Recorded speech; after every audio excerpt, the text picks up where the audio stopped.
Welcome to the 20th episode of Expert Dispatch. Today we have Dr. Ammar Malik with us in our center. The topic is mapping Chinese overseas economic footprint in terms of aid and development.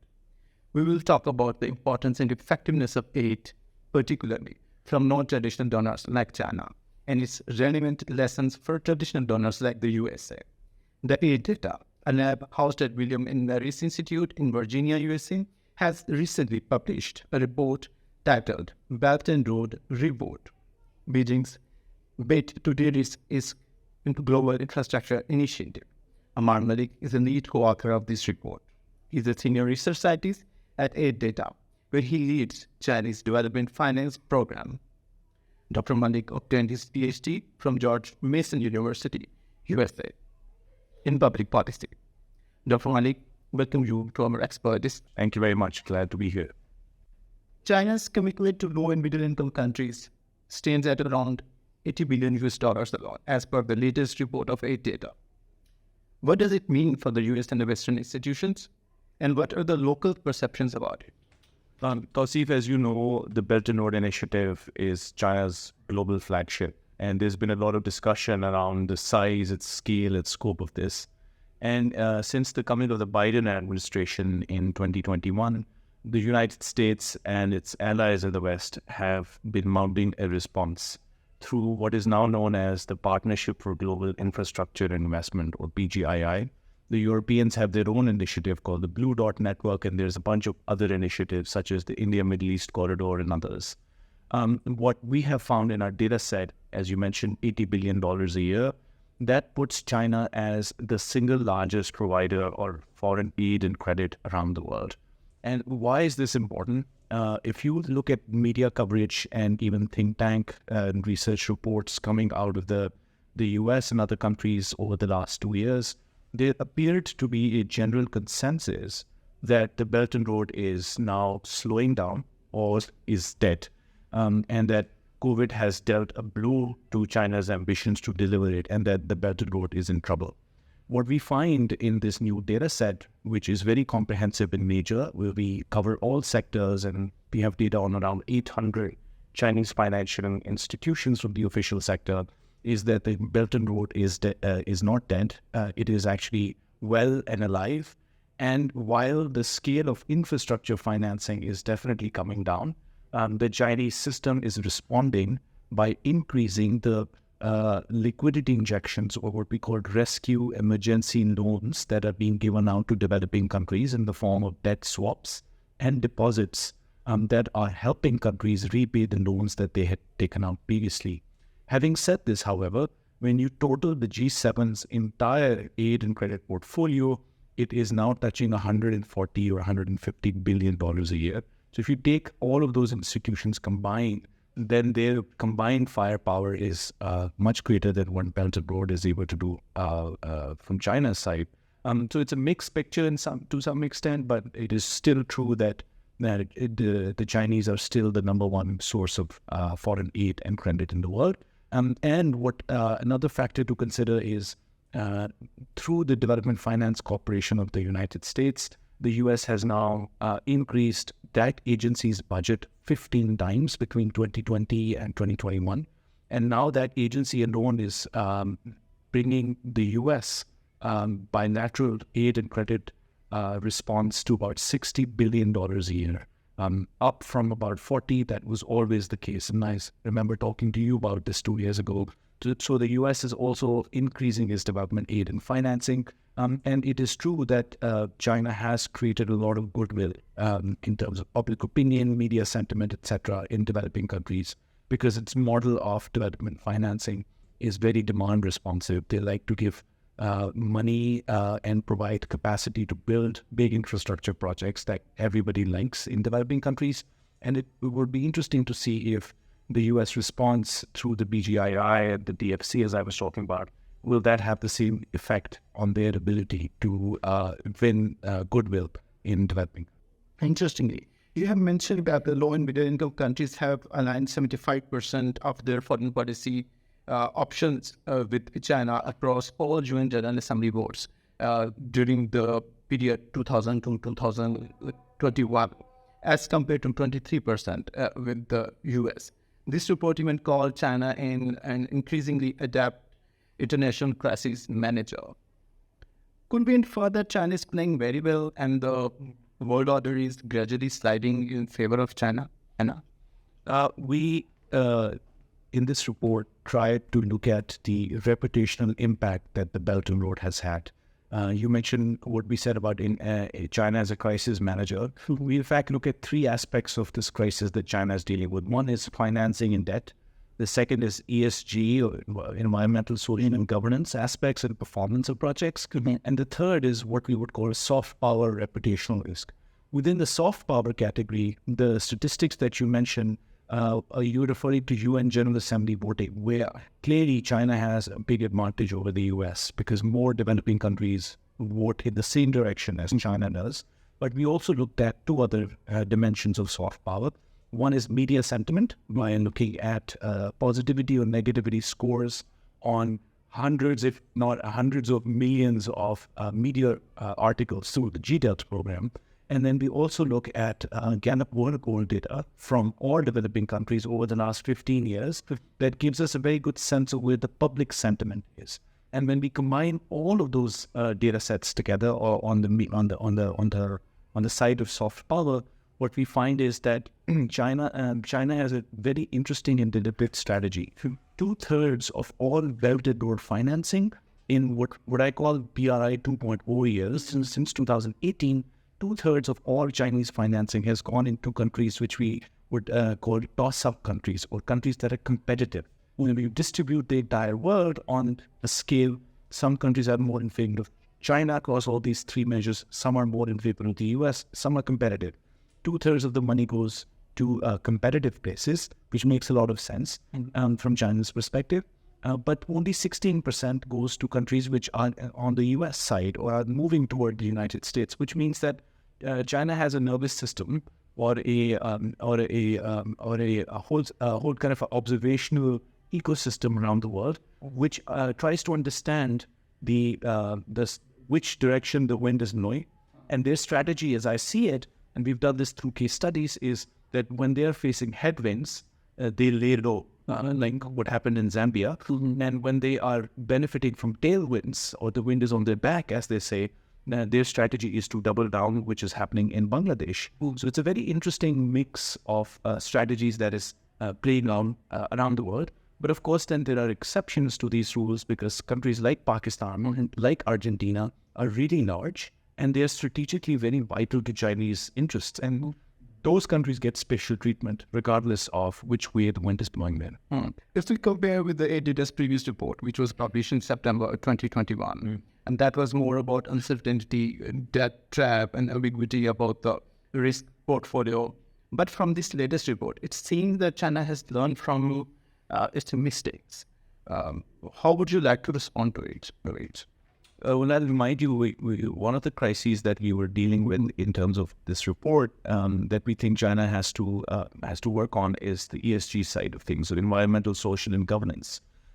In fact, it is a very important aspect of China's Belt and Road Initiative, because in the early years of the Belt and Road era, we found that a large proportion of projects were suffering from environmental problems, such as flooding or other kind of air quality problems or noise pollution, things like that were being created. And it was also suffering from social issues and labor violations and other things.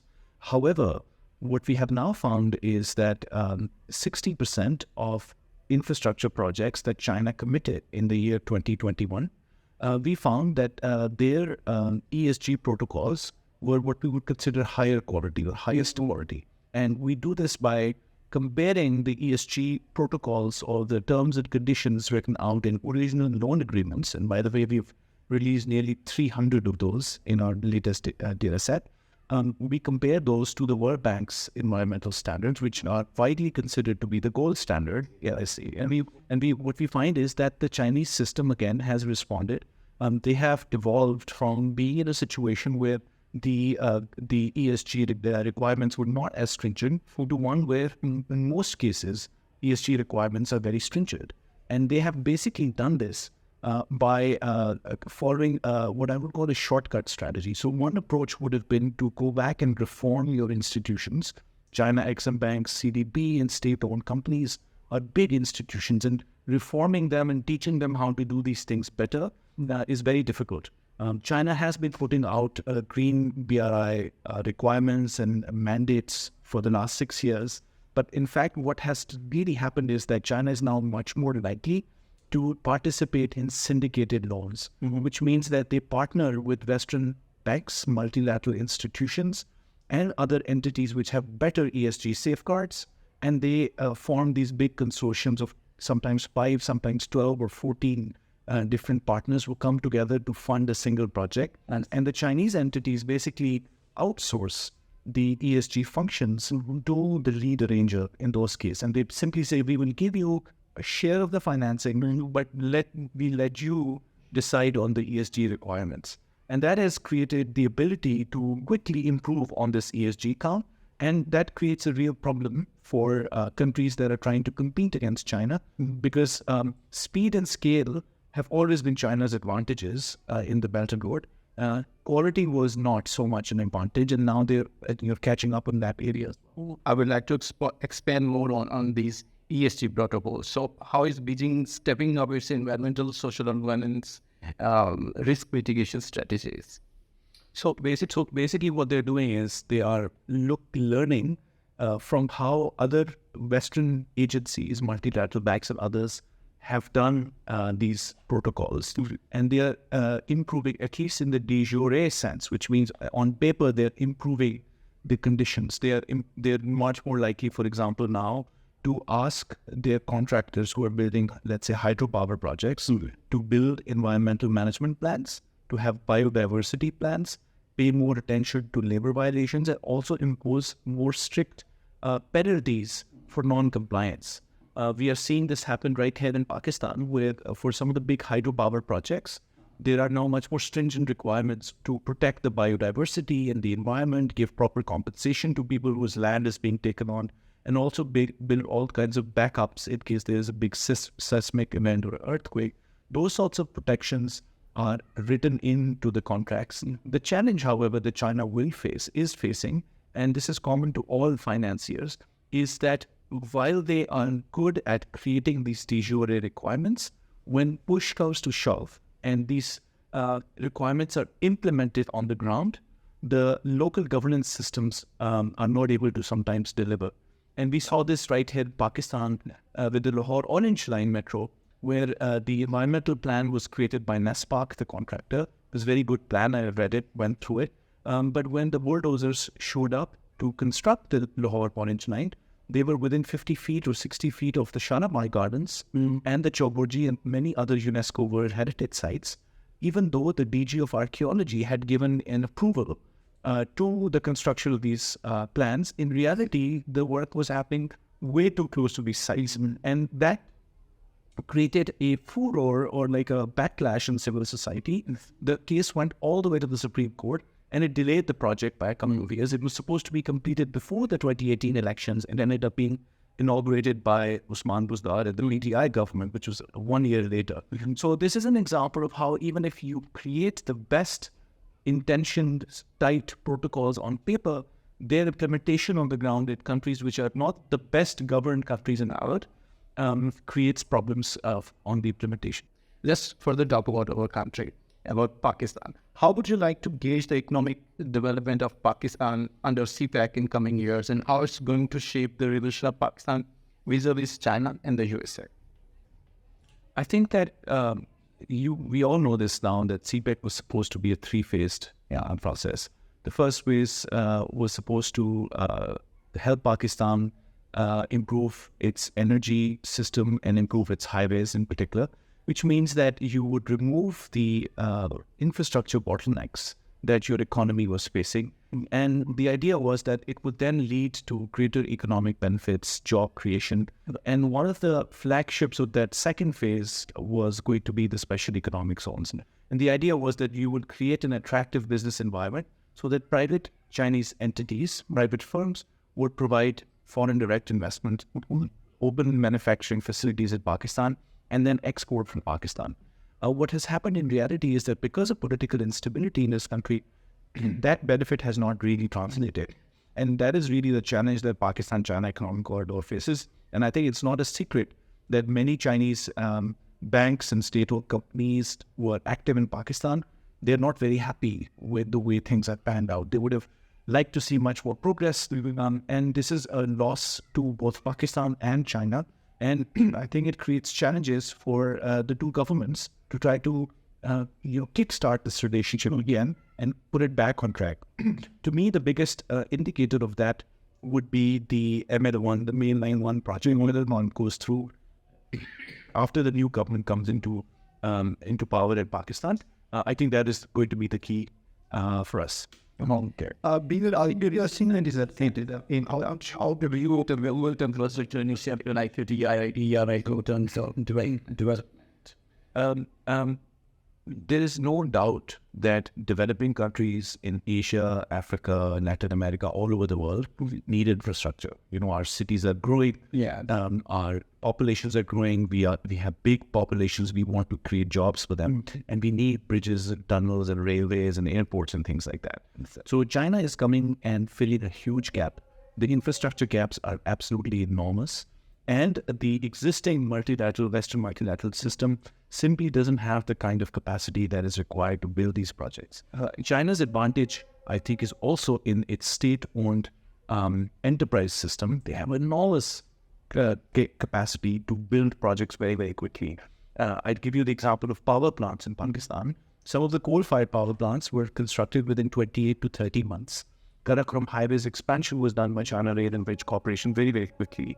And it is very difficult to compete against that because that firepower that China brings on the financing side combined with the firepower it brings on the implementation side is creating enormous benefits for developing countries, at least in terms of delivering projects. Whether that project delivery actually translates into the sorts of benefits that we want to see, which is widespread job creation, prosperity, better outcomes on the economic side, that is going to play out in different ways in different countries. The trend that I'm seeing now is that because global interest rates have been increasing, a lot of these dollar-denominated infrastructure loans that China had given out in the early phase of the BRI were dollar-denominated, and they were linked to the Shanghai interbank rate or the London interbank rate, which are international benchmark interest rates. And those interest rates have gone up 4 to 5 times. See, they've gone from like 6-month London interbank rate used to be 0.5%. Now it's upwards of 2%. And so that creates over a 30-year period, when you compound all the interest that is accumulating, that makes it incredibly difficult for the revenues that are connected to developing countries, often in local currencies, whether it's power sales or tolls. That money is simply not going to be enough to repay the loans that were taken out in dollar denomination. And so that creates a real challenge for China. So far, what China's strategy has been is to provide short-term loans in renminbi, like they have done to Pakistan, to keep the system afloat. But whether they can keep it up over the next 5 to 10 years all around the world is yet to be seen. And whether the political systems and the governance systems in developing countries are going to be able to translate the benefits of connectivity into economic growth, I think that is also a big question. So it's a very interesting time, and we'll have to wait and see how this plays out. Dr. Malik, we learned a lot from you in terms of development in Chinese overseas aid. For those of you who are watching this video, you can also follow our social media pages where we regularly update our publications. You can also subscribe our YouTube channel. Thank you so much for watching.